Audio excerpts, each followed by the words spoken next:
বিশ্বের প্রথম ইউরেনিয়াম নির্ভর রিচার্জেবল ব্যাটারি উদ্ভাবন করেছে জাপান অ্যাটমিক এনার্জি এজেন্সি। এক্ষেত্রে ইউরেনিয়ামকে ব্যবহার করা হয়েছে অ্যাক্টিভ ম্যাটেরিয়াল হিসেবে। এই ইউরেনিয়াম কাজে লাগবে ব্যাটারির ভিতরের তড়িৎ রাসায়নিক প্রক্রিয়ায়। এই প্রক্রিয়ায় সাধারণত লিথিয়াম বা সীসা ব্যবহার করে ব্যাটারির ভিতরে ইলেকট্রনের প্রবাহ ঘটানো হয়। এভাবে ব্যাটারির ভিতরে তৈরি হয় বিদ্যুৎ।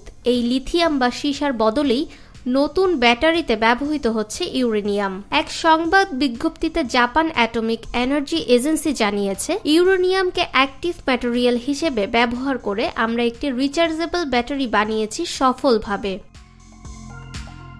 গবেষকদের ধারণা এই উদ্ভাবন একসঙ্গে বড় দুটি বৈশ্বিক সমস্যার সমাধান করবে। নিউক্লিয়ার বর্জ্য ব্যবস্থাপনায় বৈপ্লবিক পরিবর্তন আসতে পারে এর ফলে, আর কার্যকর শক্তি সংরক্ষণাগার হিসেবে নতুন সম্ভাবনার দরজা খুলে যাবে।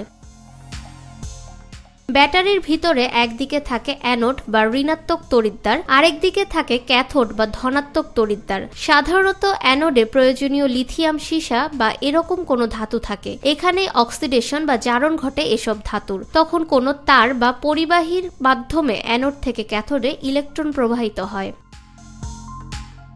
অর্থাৎ তড়িৎদ্বারের পদার্থগুলি সরাসরি ব্যাটারির ভিতরে তড়িৎ রাসায়নিক প্রক্রিয়ায় অংশ নেয়, তাই এগুলোকে বলা হয় অ্যাক্টিভ ম্যাটেরিয়াল। এর ফলে ইলেকট্রনের প্রবাহ হয়, সেখান থেকে পাওয়া যায় বিদ্যুৎ। এই অ্যাক্টিভ ম্যাটেরিয়াল হিসেবে নতুন ব্যাটারিতে ব্যবহৃত হয়েছে ইউরেনিয়াম।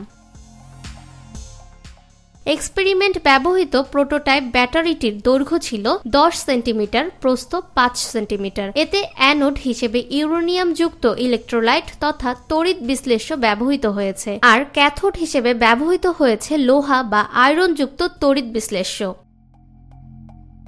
ব্যাটারিটি 10 বার চার্জ দিয়ে ব্যবহার করা হয়েছে। এ সময় এটি 1.3 ভোল্ট অর্জন করতে পেরেছে। সংবাদ বিজ্ঞপ্তিতে জানা গেছে, এর পারফরমেন্স ছিল স্থিতিশীল। কেবল জাপানে ডিপ্লেটেড ইউরেনিয়াম আছে প্রায় 16,000 টন, আর গোটা বিশ্বে রয়েছে 1.6 মিলিয়ন বা 16 লাখ টন। সব মিলিয়ে এই ব্যাটারি বাজারজাত করতে পারলে ব্যাটারি প্রযুক্তিতে বড় পরিবর্তন আসবে বলে আশা করা যায়।